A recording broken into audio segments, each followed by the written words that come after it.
Hello, big boy. It's Baba. Now, Baba's just had a biscuit and there's stuff stuck in my teeth because it was a very crunchy biscuit and it was very dry. Ugh. So, look at my face. Pulling all sorts of faces today. But we have a new story. And I think it's one of your favourites as well. It's a little bit different to the other ones, but this is all about those darn squirrels. This time, the squirrels fly south. So if you look at the words over here, you can see in the yellow, just here, is F-L-Y, fly. And then we can see south, the word after it, because it begins with S, the S for south.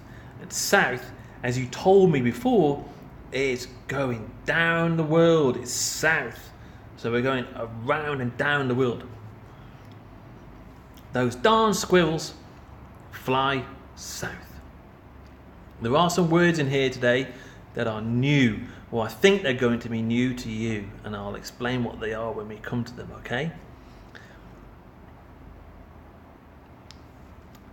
Old Man Footwire lived at the edge of a town in a beautiful forest full of birds and squirrels. But he was such a grump. He scolded fireflies for being too bright.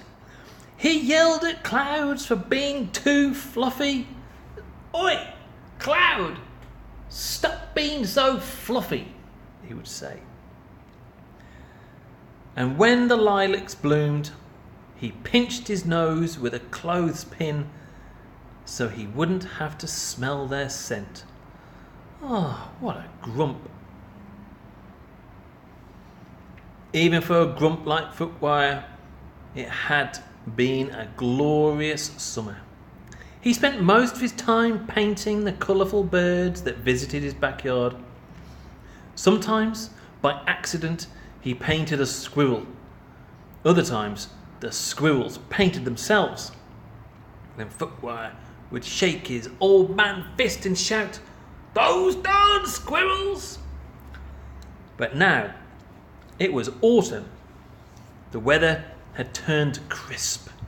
The leaves had changed colours, and soon the birds would fly south for the winter.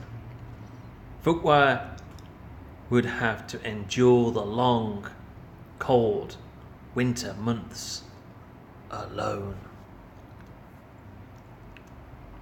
Well, not exactly alone. The squirrels would be there too. Normally, the squirrels spent winters playing ping pong, or table tennis as we call it, building ships in bottles and knitting.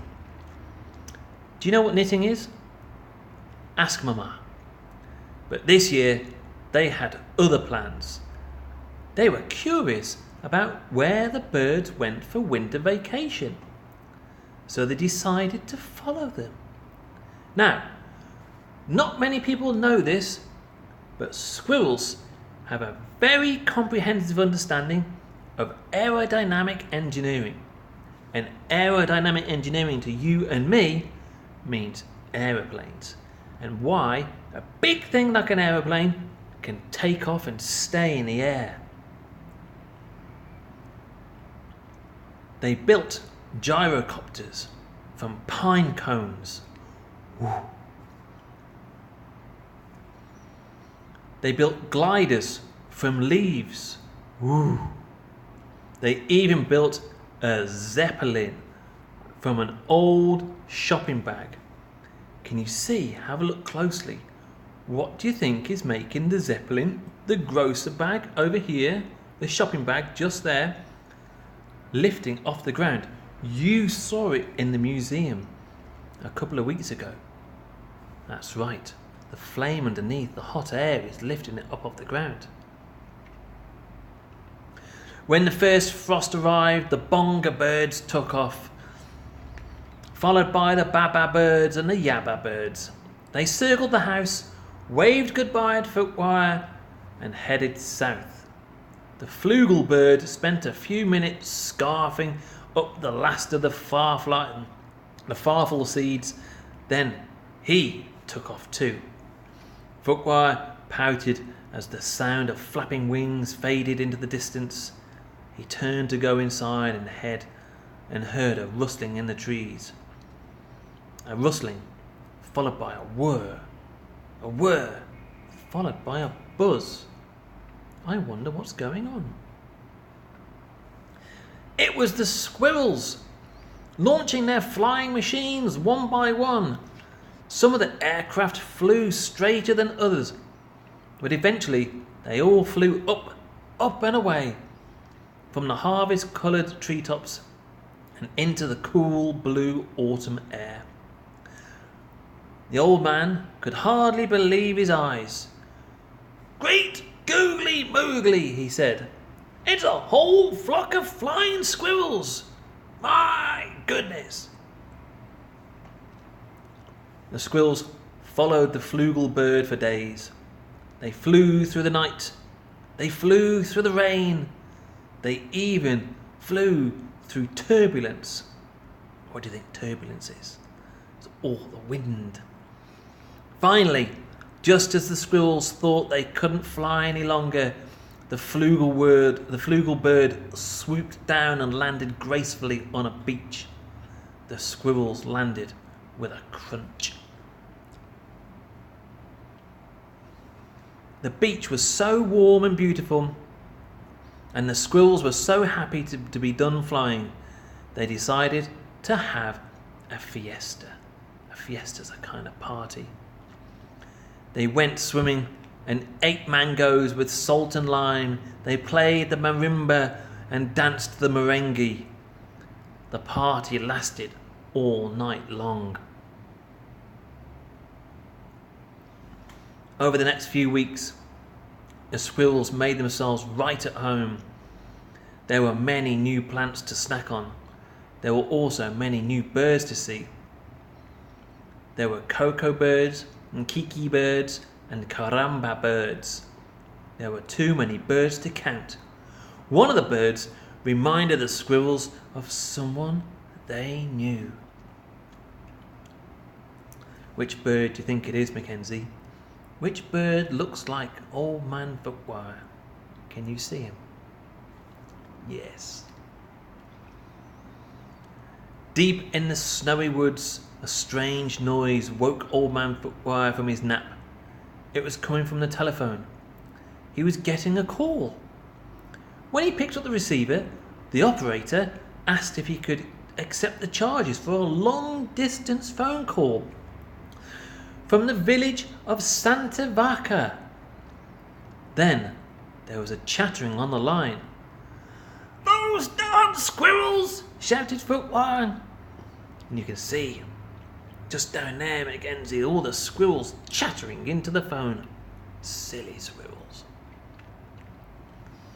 The old man missed the birds, and even though he would never admit it, he missed the squirrels too. So he decided to join them. Footwire had a car that he kept under a tarpaulin, like a cover, in a shed by the stream. He bought it in 1957. That is 60 years ago, and had driven it only twice. He loaded it up with his easel, paints and brushes, fixed himself a snack of cottage cheese with pepper, and hit the road.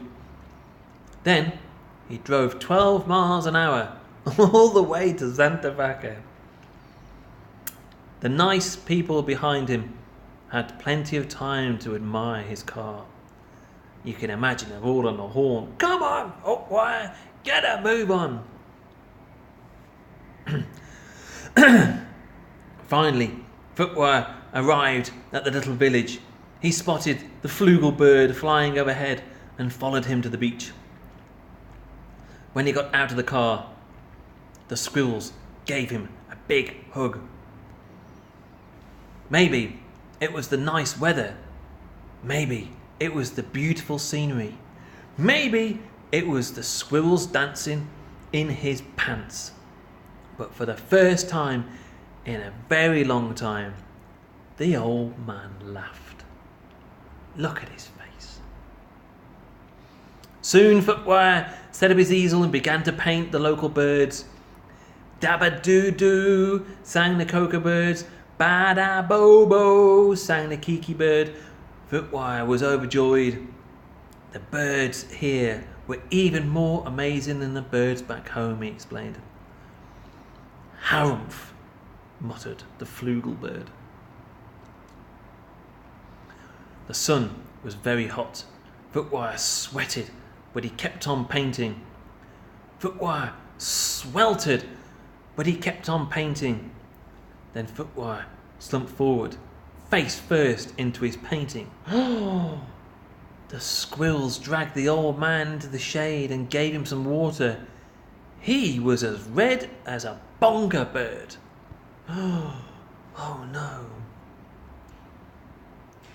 He decided it was time to go home. The squirrels decided to go with him. They'd had a wonderful vacation. But after all, it was almost time for that annual snow fort building competition. They had one last snack of mango.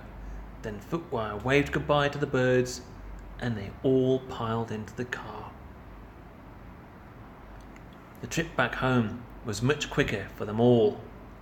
The squirrels drove most of the way. "Those darn squirrels!" shouted Footwire as they went home, north to the cold and snow. Those darn squirrels, Mackenzie. Night-night, big boy. Sleep tight. Don't let the bed bugs bite. You know why? Because Baba loves you very much. That's why. Night-night.